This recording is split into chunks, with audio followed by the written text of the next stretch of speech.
Aha.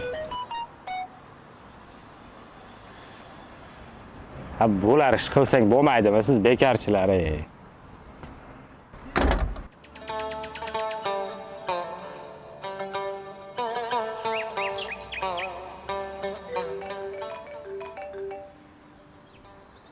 Alo. Alo, assalomu alaykum. Bu Aziz akami? Ha, kim bu ma'mi?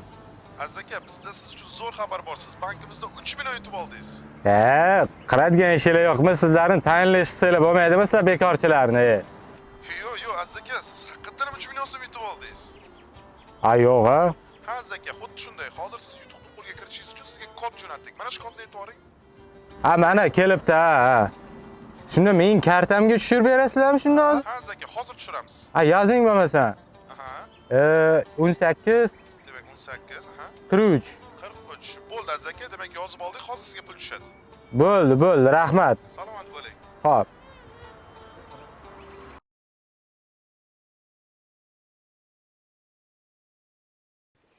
Shef, o'tgan safargi sun'iy intellekt bilan bog'liq bo'lgan jillamizda anchagina yaxshi ko'rsatkichi bor.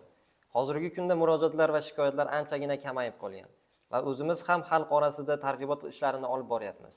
Ya'ni oson pulga uchmanglar, ogoh bo'linglar degan ma'noda. Lekin gap shundaki, yangi sxemalar baribir chiqib kelyapti. Qanday sxema yana? Shef, bu safargi jillamiz to'g'ridan-to'g'ri telefon orqali murojaat va karta ma'lumotlarini o'g'irlash to'g'risida. Ha, bumi. Yaqindagina onangdan magar kelinoying ham tushib turibdi. Bu qanday sxema o'zi? Bu sxemaning nomini biz call center deb nomladik. Xo'p, odamlar unda qanday aldanyapti? Shef, firibgarlar o'zlarini bank xodimlari etib tanishtirishadi va kimdir kartangizdan pul yechib olmoqchi yoki ruxsatingiz kredit olmoqchi va biz sizni himoya qilishimiz kerak deb ishonchingizga kiradi va so'ng bankdan kelgan kodni aytib yuborsangiz bo'ldi deyishadi. Aka, assalomu alaykum. Yaxshimisiz? Assalomu alaykum. Aziz aka, sizmisiz? Siz qaysi o'qishda o'qirdingiz? Ha, o'sha. Men mana shu o'qishni xavfsizlik xizmatidan telefon qilyapman. Aziz aka, ishoning, siz bugun bizning bankimizdan 3 million so'm yutib oldingiz aka. Juda ham katta muammo bor aka. Sizni stipendiyaga tushish kerak ekan, yaqinda, do'st, to'g'rimi? Da. Aka, qarang, faqat bitta rasmiyatchilik taraf bor-da. O'shani o'zlashtirishmoqchi. Ha, o'zlashtirishmoqchi. O'zingiz tushunsangiz kerak. Hozir sizga kod keladi. Hozir sizga SMS bor, shu SMSni e'tiborsiz bo'ldi aka. O'shanga bitta Telegramga kod keladi. Menga shuni aytvorsiz. Onang Nima, shunda odamlar ishonib aytib qo'yaptimi? Katta ehtimol bilan fuqarolar o'zlari bilib bilmagan holatda bu ma'lumotlar bilan bo'lishib qo'yishyapti. Ha, shunda bu firibgarlar SMSni nima qiladi? SMS orqali ular bank kartalariga dastur olishadi va bu orqali ular barcha hisobdagi pullarni o'zlashtirib olishadi. Ha, bu bank bo'lsa, bunday bir himoya yo'lini o'ylamaganmi? Men shu firibgarlar orqasidan 18 million so'mga tushganman. Bu voqea qanday sodir bo'lgan? Bir kun menga telefon kelyapti. Biz shu bankdan sizga telefon qilyapmiz deyishdi. Sizni oylik обороtingiz ko'p bo'lgani uchun, oylik aylanmangiz ko'p bo'lgani uchun sizga prям bonus beramiz, qo'shimcha pul beramiz degan ma'noda aytishdi. Avvaliga men ishonmadim bunga.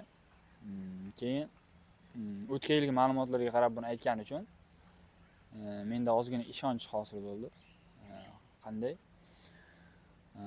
Tekshirib ko'rsam, rostdan ham oylik aylanma yaxshi, normal miqdorda.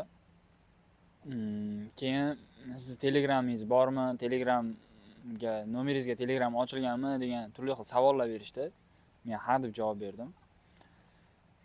Keyin menga bir necha kundan keyin Telegram orqali bog'lanishdi. Telegramda bog'lanishgandan keyin menga bir ilovani linkini yuborishdi. Shu linkka kirib, ilovaga meni o'zim pasport ma'lumotlarimni, turli xil pasport datalarimni to'ldirdim. Bularni to'ldirgandan keyin shaxsni tasdiqlash so'radi. O'zim tasdiqlagandan keyin SMS keldi menga. SMS kiritishimni bilaman. 5-10 sekund загрузка bo'lib turdi. Undan keyin chiqib kartamdagi pul tekshirib ko'rsam, o'sha pulni yechib olishgan. Keyin men buni ichki ishlar xodimlariga murojaat qildim bu bo'yicha. Lekin buni topishni iloji yo'q ekan. Sababi chet el kriptovalyutasiga boshqa kartaga tashlab, uni kartadan kriptovalyutaga chiqarib yuborishar ekan. Bunaqa voqea hodisalarga duch kelmasliging uchun o'zlaringni ma'lumotlaringni sir saqlab, pasport kartaning raqamlarini, turli xil o'zlaringni ID kartalaringni birovlarga bermasliklaringni so'rayman.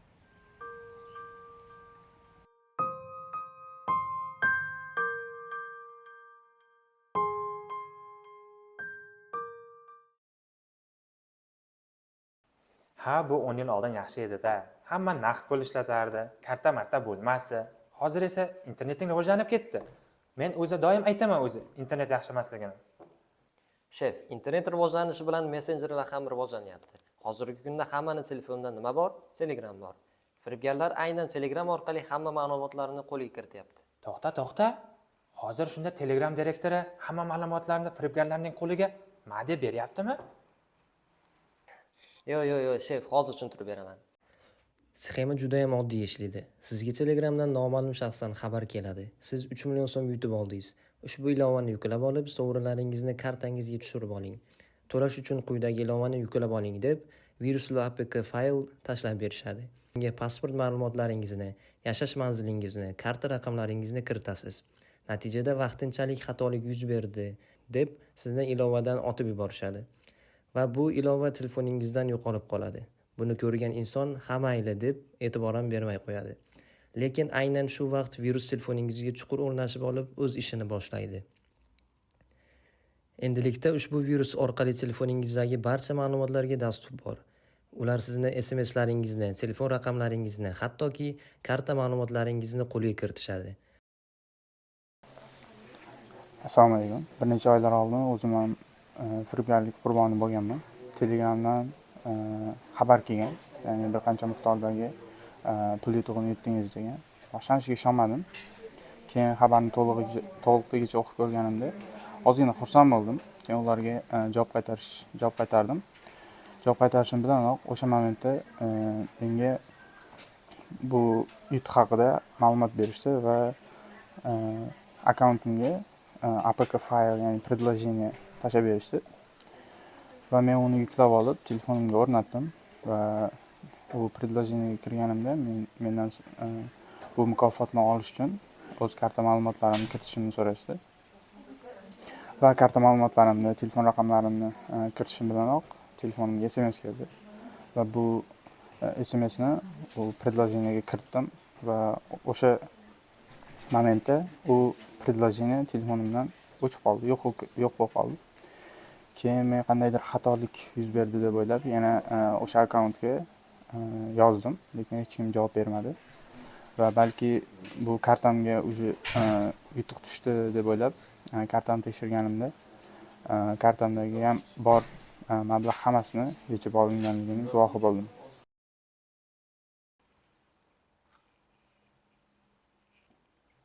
Shunaqa degan? Shunday shef.